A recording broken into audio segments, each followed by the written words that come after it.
Hello, I'm the Nostalgia Critic. Guy, remember it so you don't have to. A while ago, I did an editorial about the death of the Joker, in which I referenced the comic book classic, The Killing Joke. This, not surprisingly, got people talking about the animated adaptation released on DVD and even on the big screen for one night. There was a lot of hype around this. People have wanted to see this for years. Mark Hamill said he wouldn't play the Joker again unless it was in The Killing Joke, which naturally led to his return. It looked like the comic, it had an R rating, all the pieces seemed to fit into place. But then following a disastrous preview, people suddenly turned. A scene of Batman and Batgirl doing each other started circulating, reviews were turning out very rotten, and what was originally the most anticipated animated DC release ever became the most dreaded. Thus, when it was released, almost inevitably, people hated it. What happened? Who thought these were good choices? Where's the cinematic portrayal of the timeless classic we all know and love? Well, I too was pretty surprised at how bad some of the choices were. As the smoke clears, I do have to ask, is it as bad as everybody says it is? Now, some of you might be wondering, how the hell can I even ask that? Well, let me start off by saying, like many of you, I hated the first third. A pointless story involving Batgirl was thrown in that literally didn't connect to any of the rest of The Killing Joke, outside of the fact that Batman and Batgirl were in it. And I mean, in it.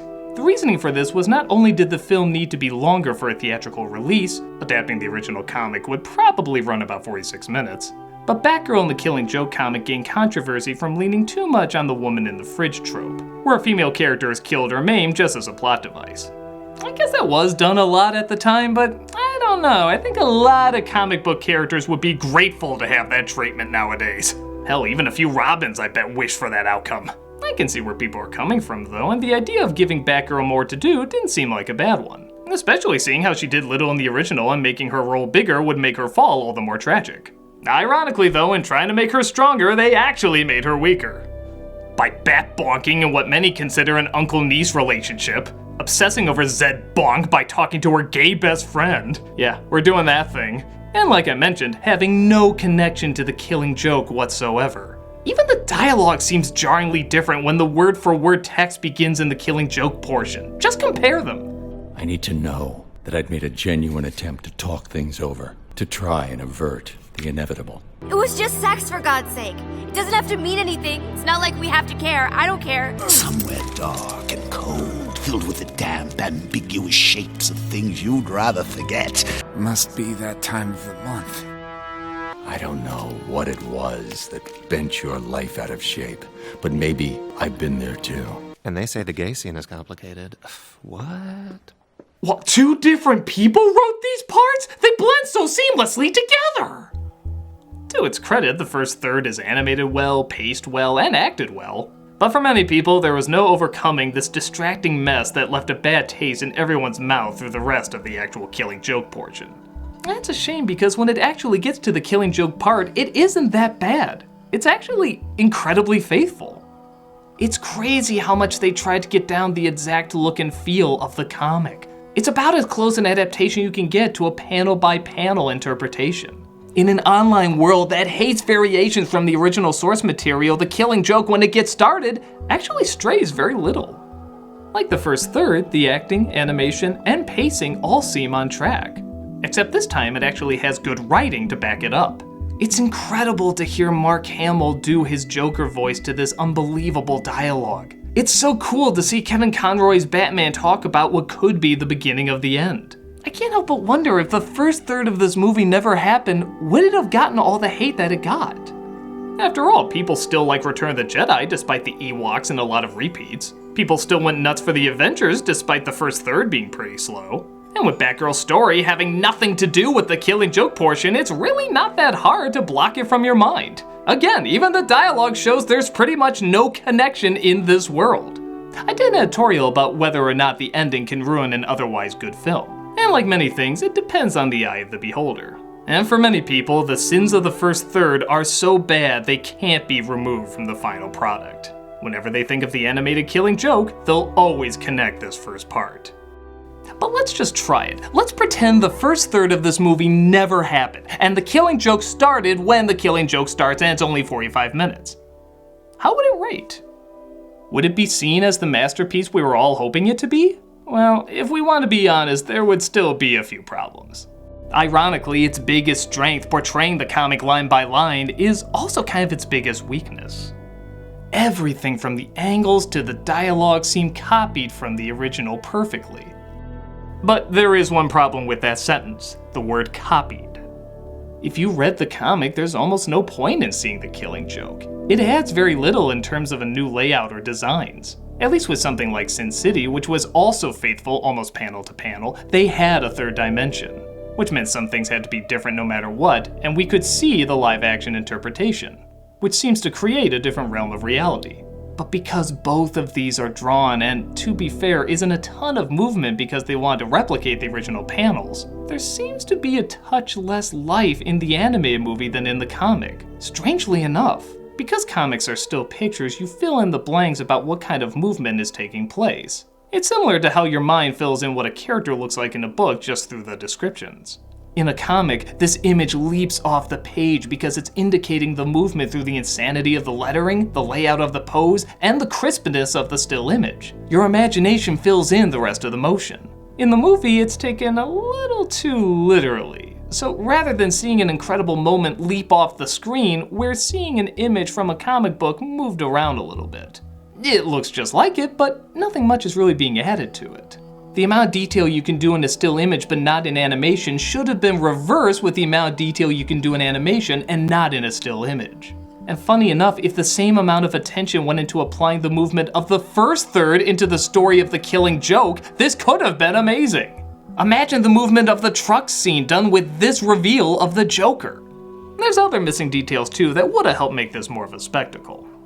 Joker sees an image of a fat lady at a carnival and thinks back to his pregnant wife. In the comic, it just cuts to a flashback, but in a movie, you can maybe show the picture transforming into his wife, or maybe the picture even comes to life starting the flashback, blending realities for him. The Joker says he remembers his past differently every time, almost like it's multiple choice, so why not have him hold his drink up and through the reflection we see his old self at a bar talking to the gangsters? That wasn't in the comic, but it would have helped give the film more of its own identity rather than just using the comic as storyboards. It's kind of like when Mel Brooks did the Broadway version of The Producers and the Broadway version of Young Frankenstein. The Producers was based on the original story, but there were a lot of changes to it, making it enough of its own thing. Young Frankenstein was all the same, just with songs put in, thus it didn't do as well. Being your own interpretation, even if it's already based on something else, is very important. But there are one or two differences though. Like there's a song sequence when the Joker is torturing Commissioner Gordon. Now that's not in the original, but let's be honest, if the Joker could put one in, he would. It's really not a bad idea, especially again in giving the film a little bit more of a unique energy. But it seems a little toned down.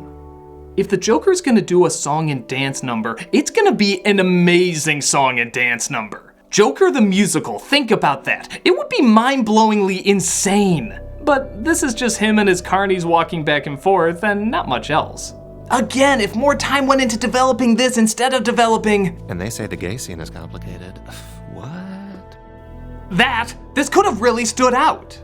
In fact, the pacing could have been amazing too. Even though it's totally decent and passable, imagine if even more time was given to the Joker realizing his family was gone. Imagine if instead of a few seconds, a few minutes were dedicated to him going nuts and realizing what he's become. If several minutes were added to each scene, either in dialogue or visual storytelling, this could have been phenomenal. With a comic, you have to keep things short and tight because you only have so many pages you can print and so many word bubbles you can fill. And truth be told, Killing Joke was probably pushing both of those already. But in a film that's already short on time, fill it up. Maybe Batgirl could have been helping Batman find the Joker before she gets shot. Maybe the Joker could return to his empty home after he's transformed. Maybe he can tear it apart or set it on fire or laugh, I don't know. Maybe everybody could visually take in what's being lost as opposed to just talking about it. Even the final scene, which people in the comic are still up in the air about whether or not Batman is placing his hands on the Joker's chest laughing or strangling him to death. Granted, it'd be very tough to keep that open to interpretation in a movie, but it could be done. Have the Joker's laugh spring louder when Batman puts his arms on him, and have the Joker sway back and forth in emotion where it can either be him laughing or being strangled. It's tricky, but it could work. So much of this could have been downright brilliant. But for all the talk of me saying how much better it could be, here's the thing. The Killing Joke did technically give us exactly what it promised. It gave us the Killing Joke. Even the first third is described as a prologue, a separate story to get you ready for when the Killing Joke actually starts. It just sucked at it. However, when the Killing Joke started, it did everything in its power to give us the Killing Joke. This both worked for and against it. It does look like the comic, it does follow it as closely as possible, and it does try to add one or two new elements. Like I said, audiences can get very fickle when anything is changed from the original source material. And while the critiques I gave earlier definitely bother me, can we really be that angry at the Killing Joke for giving us the Killing Joke? It's like if before Harry Potter there was a prologue on Ron Weasley's backstory that was written horribly. Yeah, that would be weird and suck, but Harry Potter fans would still get an obsessively faithful version of Harry Potter. Would that prologue be enough to throw the whole thing off, or would they still be satisfied? Personally, I think when the Killing Joke part starts, it's okay. It definitely raises the question of what adaptation should leave in, take out, or add. But you can't argue that the film isn't giving exactly what it advertised, the Killing Joke with an extra prologue attached. I know a lot of hard work goes into making any of these movies, and even though the mistakes of the prologue are pretty painful, it doesn't necessarily mean it should erase what many would consider on its own an adequate representation. Amazing? No, but not awful either. Had the prologue not been there, the reaction most likely would have ranged from good to okay, and not gotten nearly the backlash that it got. But many can't separate the prologue, and I guess that's kind of understandable too. It is part of the Killing Joke. They could have cut it out, but they left it in. You can't help what you like or dislike, it just leaves whatever impression it leaves on you. But for fans that wanted to see the Killing Joke on the big screen, maybe, like the comic, it's an interpretation you possibly may want to think about one more time. I'm a Nostalgia Critic guy, remember, so you don't have to.